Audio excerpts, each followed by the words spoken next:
Hi there. Welcome. Another update. Different angle. Uh, why? I don't know. Maybe because there's toys everywhere except here. So I got an update. It's gonna be a shorter update than the last video. That was about 20 minutes. Hopefully. Um, I got, I guess, only 10 records now. A lot of them from thrift stores and Goodwill, and finishing off. Um, Well, the last record I'm going to show you is a thrift store record, but you got to wait for that. That's an amazing record. Pretty rare. And then I got one that I picked up online secondhand that I really like as well. The rest is kind of like, okay, good, I guess. I don't know. Starting off, excuse me, Peter and Elliot the Dragon, or I think it's called Pete's Dragon in the US. I don't know. But this is the Dutch Disney record with songs and stories. This one is actually in great condition, which is pretty rare because they're played by kids. And apparently they go for, well, more than what I paid for it. Not a lot more, but more. So when my son is done with this and he doesn't care about it, I can sell it. I can flip it. I've listened to it a little bit, and it's not that great. Cheers. Okay, second record I have. I really like it. I have most of these songs. It is The Golden Hour of Simon Says. Now, this is a compilation on Golden Hour. It's embossed. You can see it kind of here. It's got the Golden Hour logo embossed. This is a sub-label of Pi Records, and Pi Records distributed Buddha. So this is actually a Buddha comp. It's got Sha-Na-Na, Ohio Express, Loving Spoonful, Lemon Pipers, 1910 Fruit Gum Company, Castanets, Cuts, Singing Orchestral Circus, and these guys. Captain Beefheart and his Magic Band. Yeah, they were on Buddha too, so put them on a bubblegum pop compilation. Makes sense, doesn't it? I'm glad I have those songs because I don't have Safe as Milk anymore. Not a huge fan of Captain Beefheart, but I like some of his songs. And Abba Zaba and Yellow Brick Road, they're pretty okay. So this is actually a pretty decent comp if you don't have any music by Buddha Records, any bubblegum pop. This is a great entry point, but I have most of this already. Still like this though. But yeah, no surprises here really. This one was a big surprise. I was happy to find this.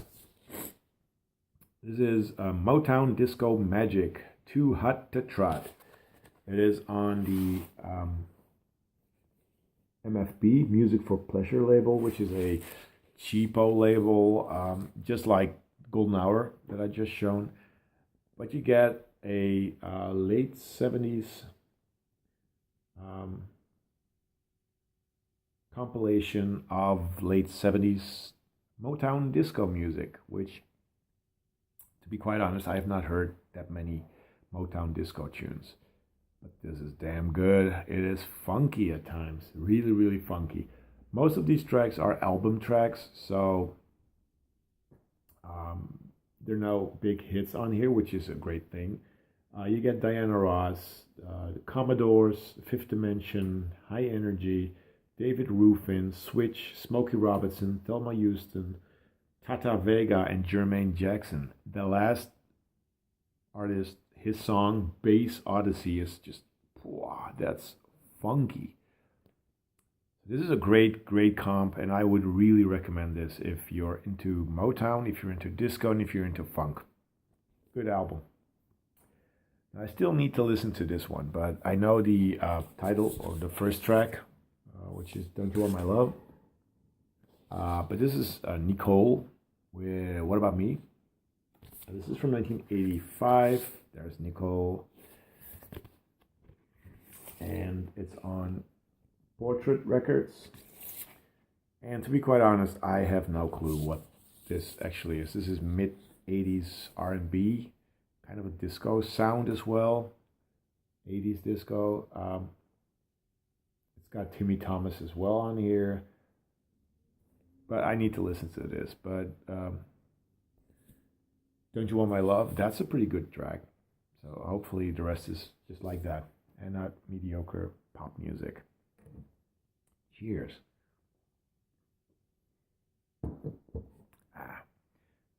Picked these up this weekend. This is the Gibson Brothers with Nonstop Dance and Come to America. I should have done my research better, but these are probably from the Dominican Republic. French production disco. Just pure disco from 1977. Originally probably on the Zagora label, but I have the Dutch edition on the ZNR label. It is pretty bland and standard, with the exception of People of the City. That's a funky song. But overall, it's not that good. Look better than it actually is.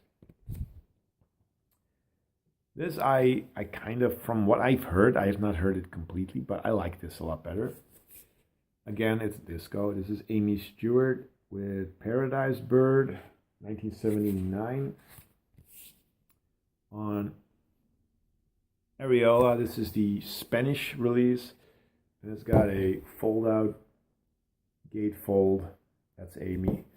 And it's disco. Just disco. Yeah, but I like this one. I don't know why. It's got more of a sound that I dig, probably. I don't know. American disco. And that's different from European disco. I know that. But anyway, I got 4 more records. Doing great, time-wise. Dave Brubeck. This is a 1979 compilation called Take 5. It's got Take 5, it's got Blue Rondo a la Turk, and it's got a lot more classic Dave Brubeck tracks on here. I love Dave. This is on the CBS Embassy label. Yeah, I love Dave. So, do I need this? I don't know, because I probably would prefer his studio albums, but it's still nice to have. Don't really know what I'm going to do with this. I haven't listened to it yet, but it's interesting enough. This is Anna Domino. I think she's either French, Belgian, or I don't know where she's from. This is from 1986, sorry. On Disc Crépuscule, it's got original inner sleeve. There you are, Disc Crépuscule. It's sort of a jazzy synth pop new wave thing, and it's got some songs that are produced by Mark Moulin. So if you know Gong, he worked on this. I don't think it sounds like Gong, but from what I've heard, it's okay. I need to dive into it. That's it. The last 2 are records that I am pretty happy I found. This is an online purchase, not a thrift store find. The rest was, the last one you're going to see, it's also a thrift store find, but this is not. This I picked up online. This is Wawa Watson with Elementary, 1976 on CBS. And this is funk. This is pure funk, and I freaking love it.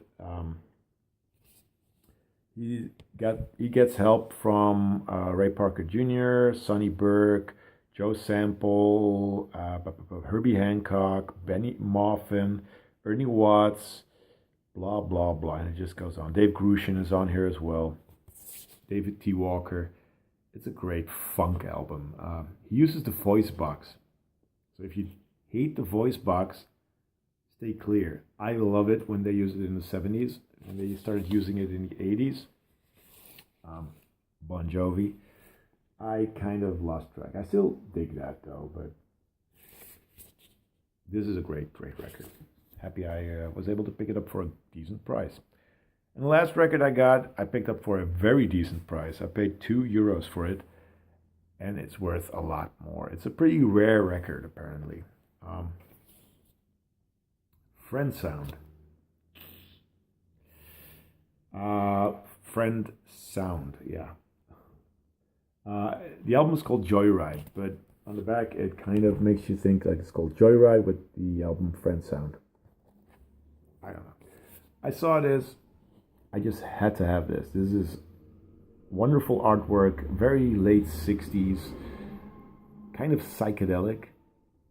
So I had to see what this was all about. This could have been a classical thing.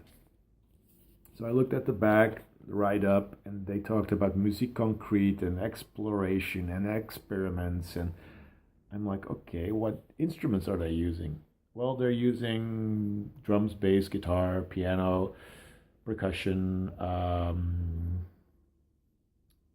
flute recorder, prepared piano, lots of organs, saxophones, finger cymbals, control console effects.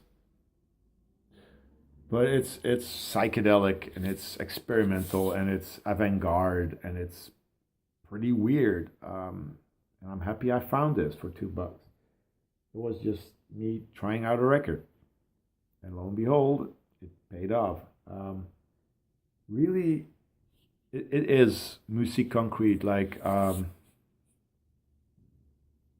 Pierre Henry, except less moog, less electronic, more sound manipulation, found sound used. It's weird. It is. It's got a couple of really straightforward tracks, or psychedelic straightforward tracks, and then it's got a lot of strange stuff going on. So if you love psychedelic music, this is an interesting one, I would say. Anyone who's really deep into psych music, if they know a little bit more about this record, please let me know, because I don't know much about this record except that I like it. That's it. That's my update. That's my records. That's it. I'm going to drink my coffee, and I'm going to see you soon.